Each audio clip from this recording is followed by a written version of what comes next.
Guess you don't count. That's what my sister said when the seating chart put me outside by the trash cans. The hallways smelled like lilies and bleach. I could hear the DJ inside, counting down to the first dance. My mother adjusted her pearls. My father looked away. I tightened my grip on the gift I'd wrapped the night before, smoothed me wine-colored dress, and chose silence. No argument, no tears. I stood up and walked out into the Vermont air. 5 minutes later, the chandeliers went quiet, and a scream cut the room in half. Here's what happened next.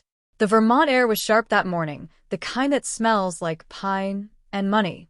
Ms. Sister Leia had chosen the lakeside resort for its European charm, the Kindorf place where people took photos just to prove they'd been invited. The glass ballroom overlooked the water, strung with orchids and candles floating in crystal bowls. Every table inside shimmered under the chandeliers. Mine apparently was out by the trash cans. I'd driven up alone 3 hours from Boston, replaying Mom's last text in my head. Please, Amber, no drama today. It's Leia's day. That was all I ever was to her. An instruction. A warning labeled don't make noise. Don't take space, don't remind anyone there's another daughter. Growing up, we were the cliché you see in family portraits, the golden child and the quiet one. Leia had ribbons and trophies. I had report cards no one looked at. She'd cry and get rescued. I'd fix things and get ignored. Mom said I was the easy one. Dad said I was independent. Both meant the same thing. Invisible was convenient. The last time I saw them all together was Thanksgiving 3 years ago. I remember the house smelling like burnt pie crust and lemon cleaner. Leia was in Portugal with her new boyfriend, and for once, the air felt light. Mom asked me to grab an old photo album from her vanity drawer. Instead, I found her little brown journal edges soft from years of use. I flipped through it, curious, until I realized every page began the same way: Leia's first day of kindergarten, Leia's favorite meal, Leia's college acceptance. Not a single line about me, not my birthdays, not my name. When I asked why, Mom smiled like it was a silly question. You never needed the attention, honey. You were always fine. That night, I learned there are 2 kinds of forgotten: being lost and being erased. I thought about that journal as I walked toward the ballroom, now heels clicking on marble. Through the glass doors, I saw them posing for photos. Mom in champagne silk, Dad straightening his tie, and Leia glowing in white. She looked back, once saw me, and smiled the same way people smile at store clerks they won't remember. The coordinator intercepted me with her clipboard. "You're Miss Hayes?" she asked. "Yeah." Her polite smile faltered when she found my name. "You're listed for hallway seating." That I laughed, waiting for her to correct herself. She didn't. Hallway seating next to the trash cans. I followed her hand toward the small folding table by the service doors. From there, I could see the entire ballroom, every sparkle, every laugh. But there was a wall between us, literal and otherwise. I set me gift on the table, a small silver-wrapped box I'd spent hours picking out, and stared through the glass. Inside, Leia was raising her glass for a photo, Mom adjusting her veil. Outside, I sat in the cold draft and told myself the same lie I'd told for years. It's fine, you don't need them. But the truth was pressing against my chest, quiet and solid. Maybe I didn't need them, but that didn't mean they had the right to treat me like I never existed. I tried to disappear into the background like always, but the hallway wasn't quiet. Staff came and went through the service door, wheeling bins of melting ice, laughing under their breath. Every time it swung open, I caught flashes of the ballroom chandeliers glittering, dresses swaying, my mother's hand on Leia's holder like a crown of approval. Then the laughter shifted. I looked up and saw Leia walking toward me, bouquet in one hand, veil trailing behind, like smoke. She stopped just short of the doorway, her reflection doubled in the glass. 2 versions of her, one adored inside, one cruel outside. "Well," she said, tilting her head, "looks like they finally figured out where you belong." I blinked. "What's that supposed to mean?" She smiled, that half smile I'd seen since childhood. The one she used before stealing the spotlight. "Guess you don't count." The words landed so softly I almost missed how sharp they were. Guess you don't count. Like it was math. Like I was a miscalculation. For a second I said nothing. My throat went dry. The kind of dryness that comes from swallowing too much pride. Behind her, the photographer was calling Bride. "We need you back in the shot." She didn't move. She wanted me to react Takri, to beg, to prove her point. I didn't, I just looked at her long enough for her smile to twitch. "You know," I said quietly, "there's always been space for both of us. You're the one who keeps shrinking it." Her eyes narrowed. "Oh, please, Amber.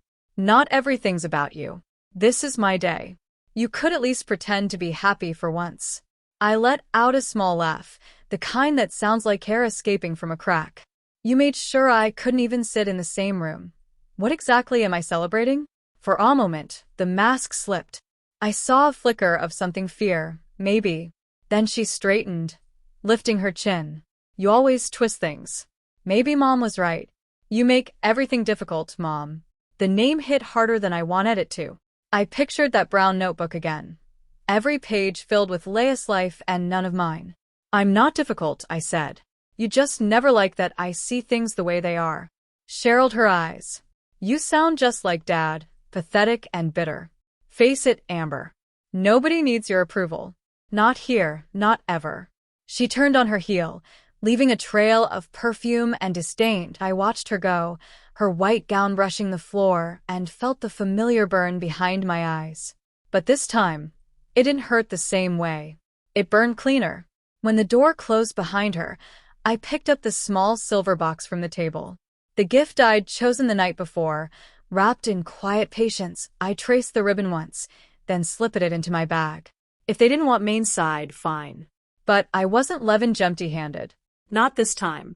For a while, I just sat there, fingers pressed against the smooth edge of the box, listening to the muffled beat of music leaking through the ballroom doors. It was supposed to be their first dance, a perfect picture. I imagined Mom wiping tears, Dad clapping awkwardly, Leia basking in the applause, the same scene I'd watched my whole life from the edges, but edges cut. I stood up slowly, my reflection caught in the glass panel, still composed, maybe even graceful if you didn't look too closely. Inside the bag, the silver gift felt heavier than it should. I had wrapped it carefully the night before, tying the ribbon tighter than necessary. It wasn't just a present. It was proof, something that could shatter the image Leia built out of Lies Point 3 weeks earlier. I'd run into one of Harold's coworkers in Boston. A harmless lunch turned into a confession. And Leia had been bragging for months about marrying Rich, about how easy it was to make Noah trust her. "He's sweet," she'd said, "but naive. A few fake tears and I get the house, the money, the last name." She'd laughed. My coffee went cold. I hadn't planned to use that information until today. Before leaving the hallway, I walked back to the reception table near the ballroom entrance.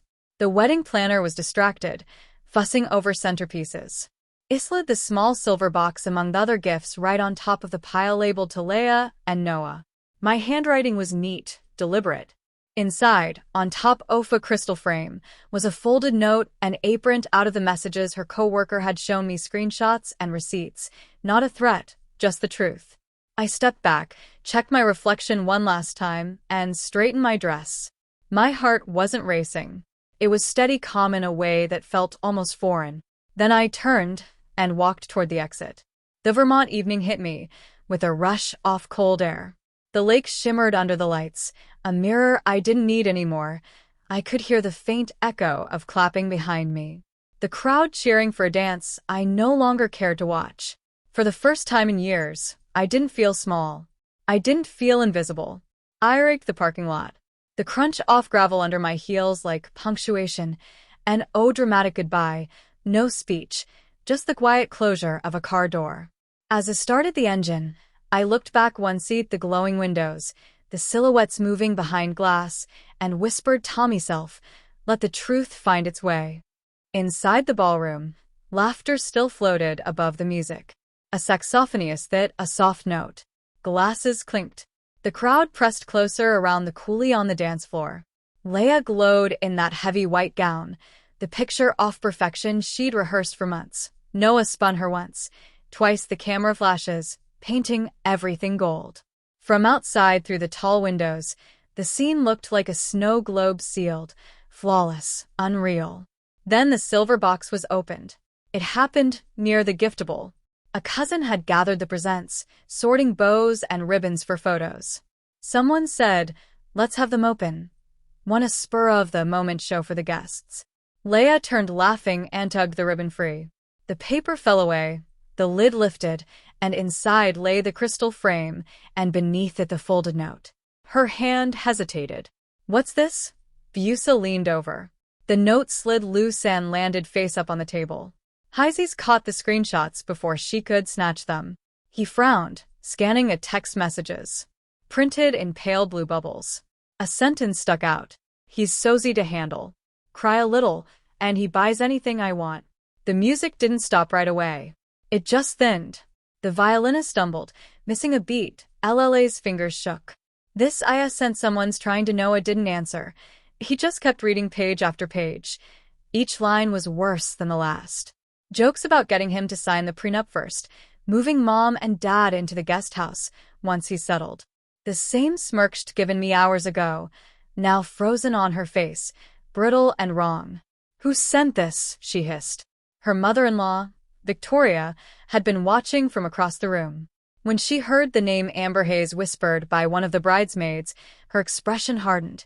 She crossed the floor with the slow certainty of someone used to authority. "I think you should read the rest before you blame anyone," she said. "These comito me this morning, forwarded from Astalist you hired. Apparently, they were in the wrong thread." Hila's face drained off color. "That's not possible." Noah's voice was low. "It's real, Leia. The dates match." He turned the final page. A photo of her text. "The house will be mine by Christmas." A collective gasp rippled through the guests. Phones came out. The photographer froze mid-shot. Someone whispered, "Oh my God." Leia lunged for the papers. "You can't show people that Victoria stepped between them. You showed it yourself, sweetheart." That was when the screaming started. Not loud at first, more like hair leaving a body too fast. Leia stumbled back, the train of her gown catching under her heel. "No, you don't understand. He's lying. She my sister, she did this." Noah's jaw tightened. Amber didn't write those messages. She planted them. She's jealous. She's always, stop. The single word cracked through the room like a whip. You did this. You humiliated her today, and you thought no one would ever see who you really are. Every face had turned toward him now. The DJ lowered the volume. A child's voice asked, "Mom, what's happening?" Leia's perfect day was dissolving, and she couldn't hold it together anymore. She spun toward her parents. "Do something." My mother, Maggie, stood pale and stiff near the head table, her champagne glass trembling. My father looked at the floor, lips pressed tight. For once, neither defended her. "You knew," Noah said quietly, his voice shaking now. "You knew exactly what you were doing." He reached into his jacket, pulled out a folded document, and set it on the table. "Thesis and annulment petition. I already signed it." Leia stared at the paper like it was a live wire. "You can't, Noah. Yotsant humiliate me like this." "I'm not humiliating you," he said. "You did that yourself." Someone turned off the music entirely. The room fell into a silence so deep it buzzed in people's ears. Then came the sound the guests would remember. Crystal shattering as the frame hit the floor. Her voice cracked. "She's behind this, Amber's behind all of it." Victoria exhaled slowly. "Funny. The only thing your sister did was tell the truth." Outside, I'd stopped by the car engine, idling. The glow from the ballroom windows flickered across the lake. I couldn't hear every word, but I heard the scream. It came sharp and high, echoing across the water, followed by the dull thud of a chair tipping. The sound I'd waited my whole life to hear, not out of cruelty, but closure. Inside, Hila's mascara streaked down her cheeks. "You'll regret this," she shouted, voice breaking. Noah turned away, shoulders heavy. "No, Leia, you will." He walked off the dance floor, followed by Victoria, the crowd parting around them like a tide. Mom reached for Hila's arm. "Sweetheart, maybe we should step outside." "Don't touch me," she cried, pulling free. "You all wanted this. You never loved me enough." Her voice dissolved into sobs. Dad spoke quietly for the first time that night. You should apologize to your sister. The words stunned everyone, even Mom. But Leia only laughed a sound so brittle it didn't reach her eyes. Apologize to her. She's not even family. Dad shook his head slowly. That's where you're wrong. He left it at that, turning away, shoulders sagging as he followed the crowd toward the exit. By the time the lights dimmed and the staff began sweeping broken glass from the floor, Leia sat alone under the chandelier. Her dress, once dazzling, now looked heavy wrinkled. The bouquet had fallen beside her chair. The same hands that had pushed me away now clutched air, desperate for something to hold. She never saw me. I was already gone. Through the fogged car window, I watched as guests hurried out into the parking lot, whispers trailing behind them. It's all over social media already. Did you see his face? That poor girl? No, the other one, the sister. I didn't feel triumph, just quiet. I rested my hand on the steering wheel and thought about the hallway. The smell of leaves and bleach, the folding chair that squeaked when I sat. How it all started with the seat by the trash cans. How it ended with the truth laid bare in front of everyone who had ever looked through me. Justice didn't always roar. Sometimes it whispered, "Now they see you." The scream faded, swallowed by the night. The lake went still again, glassy and calm.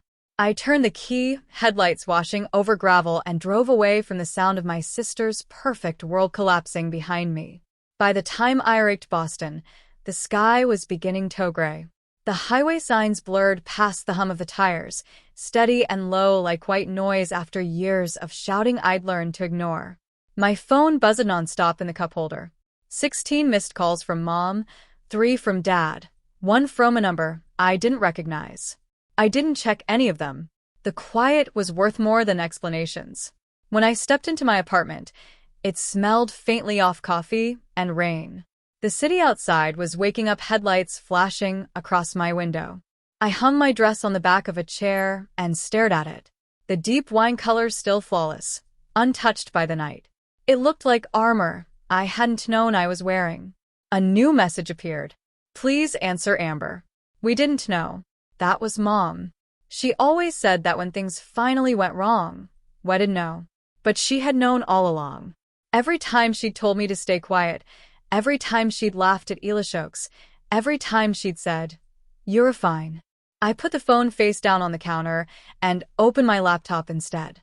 A map of Maine blinked back at me, dotted with tiny coastal towns.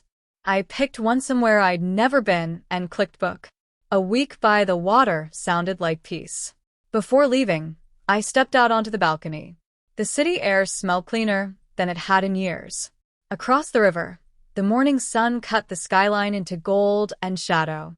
They could keep their apologies, their explanations, their versions of the truth. I had mine now. For the first time in my life, silence didn't mean being unseen. It meant being free. At my sister's wedding, I was seated by the trash cans. This morning, I'm sitting by the river. Same silence, different meaning. Back then, it was humiliation. Now it's peace. Sometimes the loudest revenge isn't a scream. It's the sound of your own footsteps leaving the room. They thought I'd always stay, waiting for their approval. But I don't wait anymore. I didn't beg for space at someone else's table. I build my own. If you've ever been pushed aside by the people who were supposed to love you, know this. Walking away isn't weakness. It's the beginning of freedom. Tell me, have you ever had to walk away from your own family?